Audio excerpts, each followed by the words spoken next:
We just saw some students actually leaving this memorial just moments ago as it continues to grow in honor of the two victims from yesterday's shooting. And we showed you this on Friday, but there is a lot more fencing here up on Laclede's Landing, especially now that it is locked, preventing another campsite from being erected in this same spot on the landing. You can still see some of the remnants of that crash that happened Saturday night, some of the pieces of the cars that hit each other, and that's the yield sign over there. The driver failed to stop, yet crossing the intersection, another car hitting that car, and then Janae Edmondson getting caught in the crossfire and getting struck herself. A lot of people are really scared right now, just trying to get together with their loved ones here at the Chinooks parking lot. This is just off of Central VPA. There's still police presence on scene here at the Quick Trip in St. Peter's. You can see that there is police tape all over the Quick Trip where that carjacking and shooting took place this morning. It's actually picked up in just the last hour, and as you can hear behind me, a lot of celebration ahead of tonight's friendly. You can see that the German Cultural Society is here performing. They just finished a song. There's been dancing. This is the building in question that collapsed earlier today and killed that firefighter. You can see this building is a total loss with pieces of the structure completely gone. Other North City residents who spoke with News 4 off camera say they support the city's decision to close the Shell gas station property, citing their own firsthand accounts of violence they've witnessed on the parking lot. The St. Louis County Port Authority says now the plan is to issue a formal request for proposals to abate the property and eventually tearing down the 145-acre site. I also signed on Yair Molina's earlier tonight, and fans have the opportunity to do so as well by 7 p.m. tonight. They can trickle in as they roll into the game, or tomorrow if they're planning on going to that game. Reporting live at Ballpark Village, Gabriela Vidal, News 4. It's been 3 months since Lemia Botanicals opened in the Shaw neighborhood. It's been amazing. The neighborhood has been extremely supportive, very welcoming. Cultivated by owner Ala Jarani in an area she considered safe to grow her passion. I opened a business here because of that reason. All of it is questionable now. Questionable following what happened Saturday morning just after 1 a.m. across from her store. A Ring camera catching carjackers taking off in her Nissan Sentra. Came to the shop, unloaded all the inventory, closed up, and got in my car with a friend of mine. She was helping me. We were waiting for my windshield to defrost, and within about a minute and a half or 2 minutes of us being in the car, 2 cars pulled up extremely fast. About 6 guys came out, all masked, got guns in their hands, armed, and they opened all 4 doors. Asked both her and I to get out of the car very violently. About 15 seconds later, they were gone with everything in it. At first, a state of shock. And then it all sunk in that there was a gun to my face, and I was violated in my space. It's pretty apparent what time they come in and their hours of operation. Just 2 days after Girani's incident. Another incident caught on camera with a thief getting out of a white SUV, approaching their victim, then exchanging gunfire. The victim was hit multiple times and hospitalized. St. Louis police have yet to find Girani's car or arrest anyone in either incident. Gary Hosna is with the Shaw neighborhood ownership model, trying to get the word out about these recent armed car thefts. So if you're in your car, you be extra vigilant. They will lay in wait. They will pull up behind you if you're on the phone, if you're warming your car up. From losing a car to gaining a sense of community as friends and strangers now rally around Girani through donations to a GoFundMe set up by her friend. It helps because I am a small business. I just started, so things are really tough. I'm filled with joy. And filled with even greater relief. If you do get put in a situation like that, please walk away. Reporting in Shaw. I'm seeing my life flash in front of my eyes for a car it's not worth it. Gabriela Vidal, News 4. It's a story that's quickly gone viral over TikTok with nearly 4 million views as of today. But 25-year-old Delaney Ivanowski tells me it's giving her dad a second chance at life that's been the most rewarding part of this journey. I mean, I was upset, but I'm so grateful. I mean, it's just hard to describe. hard to describe, but the emotion on John Evanowski's face says everything. I can't stop crying. He goes, I knew you were up to something. And I said, well, I'm always up to something.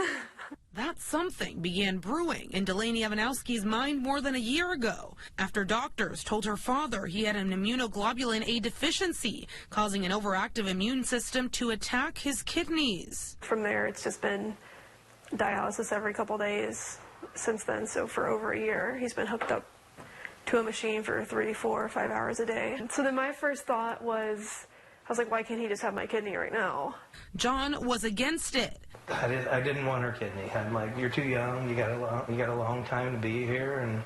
But Delaney had other ideas. I don't even remember how I got his coordinator's phone number, and I reached out to her and I was like, hey, how can I do this? What can we start? And then as soon as he was good enough basically for the transplant, they started running me through a bunch of tests. 8 months of secrecy. Oh my God. Are you kidding me? All leading to this moment on February 16th. I didn't find out until the day of surgery. After we were post-op, she opened the door and came through, and I was just like, oh my Lord. A moment tugging millions of heartstrings after Delaney posted the video on TikTok, asking each of her followers to donate $1 for her family's medical costs. And I thought, why not reach out to social media? And I got a way bigger response than I ever was expecting to. Are you now grateful that you did it? Or? Oh, I'm so grateful.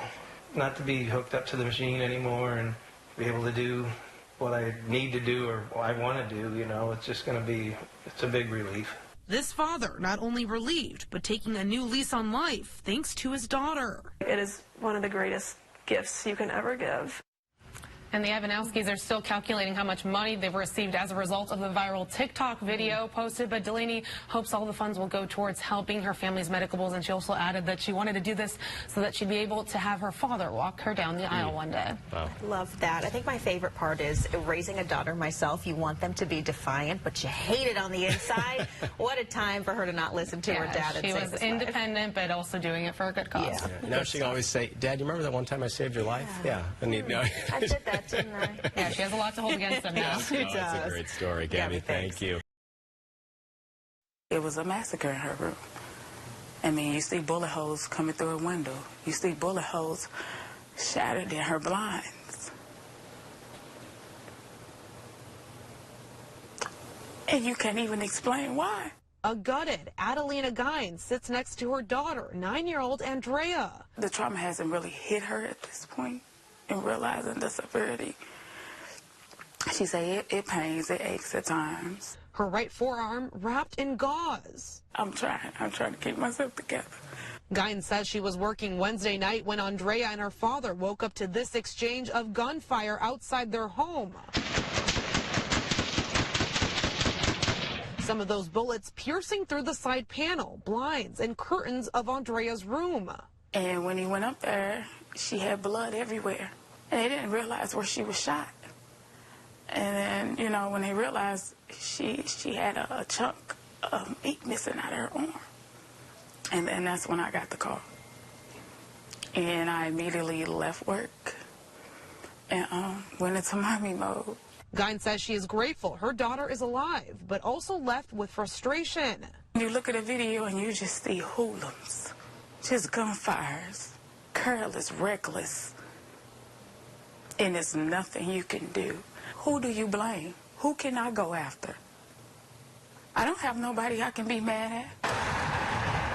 Whether it's more policing and or youth programs to curb the violence, she says something must change. Please stop it. Just stop the violence. Just stop it.